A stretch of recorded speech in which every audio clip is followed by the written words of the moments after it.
दोस्तों, दुनिया का हर इंसान अमीर बनना चाहता है, लेकिन फिर भी ज्यादातर लोग अमीर नहीं बन पाते। अमीर बनने को किस्मत का खेल मान लेते हैं, लेकिन ऐसा नहीं है। अमीर गरीब होना किस्मत से नहीं, ये आपके माइंडसेट, काम करने के तरीके और पैसा कमाने के रास्ते पर डिपेंड करता है। आज हम ऐसे स्टेज पर खड़े हैं जहां हम आपको कुछ ऐसे लेसन्स बताएंगे जो आपको अमीर बनने का रास्ता दिखाने में मदद करेगी। इन लेसन्स को समझने के लिए चलिए रॉबर्ट कियोसाकी के blockbuster book rich dad poor dad के 2 इंपॉर्टेंट लेसन पर ध्यान देते हैं। Lesson number 1, why teach financial literacy. हमें बचपन से ये सिखाया जाता है कि मेहनत से पढ़ाई करो, डिग्री लो और सिक्योर जॉब हासिल करो, लेकिन फाइनेंशियल नॉलेज नहीं दी जाती। पैसे को मैनेज करना नहीं सिखाते हैं। इसलिए बैंकर्स, डॉक्टर्स, अकाउंटेंट जैसे लोग जिसने स्कूल में अच्छे नंबर्स लाए थे वो भी फाइनेंशियली स्ट्रगल करते हैं। पुअर एंड मिडिल क्लास लोग फाइनेंशियल लिटरेसी ना होने के कारण अपना पूरा जीवन वो जॉब करते हैं जिससे प्रोबेबली वो सबसे अधिक हेट करते हैं। माइक टाइसन, जो एक समय के फेमस हेवीवेट बॉक्सर थे, अपने करियर के दौरान करोड़ों डॉलर कमाते थे, लेकिन उनका फाइनेंशियल मिसमैनेजमेंट ने उन्हें बहुत नुकसान पहुंचाया। उनका लेविश लाइफस्टाइल, बिना सोचे समझे की इन्वेस्टमेंट्स और फाइनेंशियल नॉलेज की कमी ने उन्हें बैंकरप्ट तक पहुंचा दिया। लेकिन अमीर लोग पैसे को मैनेज करना जानते हैं और उनके पास फाइनेंशियल नॉलेज होती है।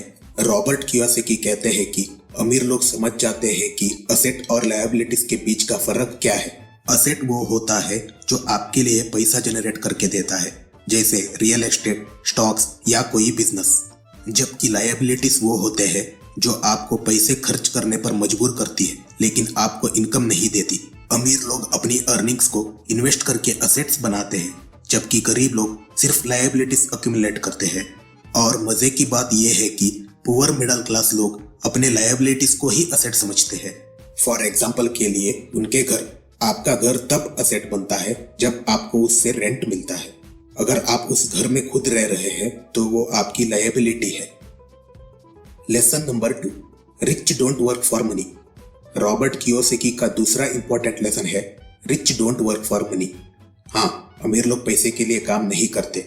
अब आप सोच रहे होंगे, अगर अमीर लोग पैसे के लिए काम नहीं करते तो वो अमीर कैसे बने? Rich don't work for money मतलब ये है कि अमीर लोग पैसे के पीछे नहीं भागते, बल्कि पैसे को अपने लिए काम करने में लगाते हैं। जैसे मैंने बताया, जब आप असेट खरीदते हो तब वो असेट आपको इनकम जनरेट करके देगा।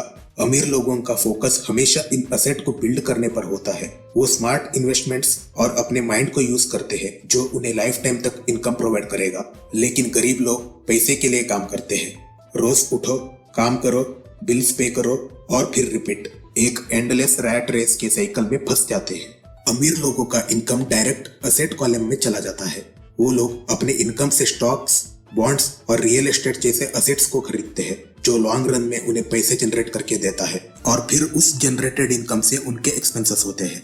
मिडिल क्लास लोग अपने अच्छी जॉब से पैसा कमाते हैं, लेकिन जैसे ही उन्हें सैलरी मिलती है वो उसे लायबिलिटीज पर खर्च कर देते हैं, जिसे वो असेट समझते हैं, जैसे कि टीवी, कार और घर, जिसमें वो खुद रहते हैं और लोन पे करते हैं। इन 2 लेसन से हम ये समझ सकते हैं कि अमीर बनना किस्मत पर नहीं, बल्कि अपने माइंडसेट और पैसे मैनेज करने के तरीके पर डिपेंड करता है। इसीलिए अगर आप अमीर बनना चाहते हैं तो आपको अमीर जैसे सोचना पड़ेगा। अपने इनकम को असेट जनरेट करने में लगाना पड़ेगा, ना कि लायबिलिटीज में। पैसा एक पावर है, लेकिन फाइनेंशियल नॉलेज उससे भी पावरफुल चीज है। पैसा आएगा और जाएगा, लेकिन अगर आपके पास फाइनेंशियल एजुकेशन है तो उससे आप फिर से इनफाइनाइट वेल्थ बिल्ड कर सकते हैं। तो कैसे आप इन लेसन्स को अपने लाइफ में अप्लाई कर सकते हैं और अपने फाइनेंशियल जर्नी को ट्रांसफॉर्म कर सकते हैं, ये डिस्कस करेंगे हम अगले वीडियोस में। अगर आपको ये वीडियो हेल्पफुल लगी तो इसे लाइक, शेयर और सब्सक्राइब कीजिए। मिलते हैं अगले वीडियो में। तब तक कीप इन्वेस्टिंग, कीप स्माइलिंग।